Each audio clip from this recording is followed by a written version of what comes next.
ಇವತ್ತಿನ ರೆಸಿಪಿ ಕ್ವಿಕ್ಕಾಗಿ ಆಗುವಂಥ ಮೊಳಕೆ ಕಾಳು ಹೆಸರು ಕಾಳಿನ ಪಲ್ಯ ತುಂಬಾ ರುಚಿಯಾಗಿರುತ್ತೆ, ಹಾಗೆ ಅಷ್ಟೇ ಪ್ರೋಟೀನ್ ಯುಕ್ತವಾಗಿರುತ್ತೆ. ಇದಕ್ಕೆ ನಾನಿಲ್ಲಿ 1 ಕಪ್ನಷ್ಟು ಹೆಸರು ಕಾಳನ್ನ ನೆನೆಸಿ ಮೊಳಕೆ ಕಟ್ಟಿಸಿ ಇಟ್ಕೊಂಡಿದ್ದೀನಿ. ಈಗಿಲ್ಲಿ ಒಂದು ಕಡಾಯಿಗೆ ಸ್ವಲ್ಪ ಎಣ್ಣೆ ಹಾಗೆ ಹೆಚ್ಚಿರುವಂಥ ಈರುಳ್ಳಿನ ಸೇರಿಸ್ಕೊಂಡಿದ್ದೀನಿ. 1 ಈರುಳ್ಳಿ ಸಾಕಾಗುತ್ತೆ. ನಾನಿಲ್ಲಿ ಸಣ್ಣ ಕಪ್ನಲ್ಲಿ 1 ಕಪ್ನಷ್ಟು ಮೊಳಕೆ ಕಾಳನ್ನು ರೆಡಿ ಮಾಡಿ ಇಟ್ಕೊಂಡಿರೋವಂಥದ್ದು, ಅದಕ್ಕೆ ತಕ್ಕಂತೆ ಮಾಡ್ಕೊಳ್ತಾ ಇದ್ದೀನಿ ಪಲ್ಯ. ಈರುಳ್ಳಿ ಸ್ವಲ್ಪ ಕಲರ್ ಚೇಂಜ್ ಆಗಬೇಕು. ಜೊತೆಗೆ ಇಲ್ಲಿ ನಾನು ಖಾರಕ್ಕೆ ಎಷ್ಟು ಬೇಕಷ್ಟು ಹಸಿರು ಮೆಣಸಿನ್ಕಾಯಿ ತೊಗೊಂಡಿದ್ದೀನಿ. ನಾನಿಲ್ಲಿ 2 ಹಸಿರು ಮೆಣಸಿನ್ಕಾಯಿ ತೊಗೊಂಡಿದ್ದೀನಿ. ನೀವು ಖಾರ ಹೆಚ್ಚಿಗೆ ತಿನ್ನೋರಾದರೆ ಸ್ವಲ್ಪ ಹೆಚ್ಚಿಗೆ ಮೆಣಸಿನ್ಕಾಯಿ ಸಹ ತೊಗೊಳ್ಬೋದು. ಈಗಿಲ್ಲಿ 1 ಕಪ್ನಷ್ಟು ಮೊಳಕೆ ಕಾಳನ್ನು ನಾನಿಲ್ಲಿ ಒಗ್ಗರಣೆಗೆ ಸೇರಿಸ್ಕೊಳ್ತಾ ಇದ್ದೀನಿ. ಮೊಳಕೆ ಕಾಳು ಎಲ್ರಿಗೂ ತುಂಬಾ ಒಳ್ಳೆಯದು, ಪ್ರೋಟೀನ್ ರಿಚ್ ಆಗಿರುತ್ತೆ. ಮಕ್ಕಳಿಗೂ, ಬೆಳೆಯೋ ಮಕ್ಕಳಿಗೂ ಸಹ ತುಂಬಾ ಒಳ್ಳೆಯದು.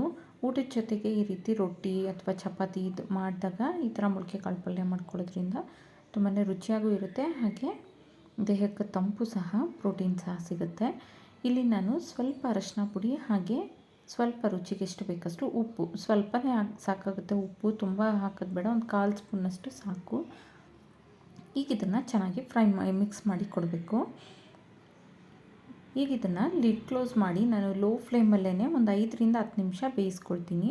ತುಂಬಾ ಬೇಯಿಸ್ಬೇಕಾಗಿರೋಂಥ ಅವಶ್ಯಕತೆ ಇಲ್ಲ ಮೊಳಕೆ ಕಾಳನ್ನು, ಯಾಕಂದರೆ ಹಸಿಯಾಗೂ ಸಹ ತಿಂತಾರೆ. ಬಟ್ ಗ್ಯಾಸ್ಟ್ರಿಕ್ ಆಗಬಾರ್ದು ಅನ್ನೋ ಕಾರಣ ಸ್ವಲ್ಪ ಇದನ್ನು ಬೇಯಿಸ್ಕೊಂಡ್ರೆ ಸಾಕಾಗುತ್ತೆ. ತುಂಬ ಓವರ್ ಕುಕ್ ಸಹ ಮಾಡಬಾರ್ದು. ಒಂದು 5ರಿಂದ 10 ನಿಮಿಷ ಲೋ ಫ್ಲೇಮಲ್ಲಿ ಬೇಯಿಸ್ಕೊಂಡ್ರೆ ಸಾಕು. ಈಗ ಇದಕ್ಕೆ ನಾನು ಕಾಯಿ ತುರಿ ಹಾಕ್ಕೊಳ್ತಾ ಇದ್ದೀನಿ. ಕಾಯಿ ತುರಿ ಹಾಕೋದ್ರಿಂದ ರುಚಿ ಅಂತೂ ತುಂಬ ಚೆನ್ನಾಗಿರುತ್ತೆ. ಹಾಗೆ ಸ್ವಲ್ಪ ಕೊತ್ತಂಬರಿ ಸೊಪ್ಪು, ಇದಿಷ್ಟನ್ನು ಸೇರಿಸಿ ಚೆನ್ನಾಗಿ ಮಿಕ್ಸ್ ಮಾಡಿಕೊಡೋಣ.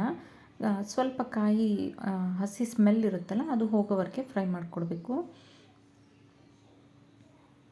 ಈ ಥರ ಮಾಡೋದ್ರಿಂದ ಪಲ್ಯ ತುಂಬಾ ಇಷ್ಟಪಟ್ಟು ತಿಂತಾರೆ.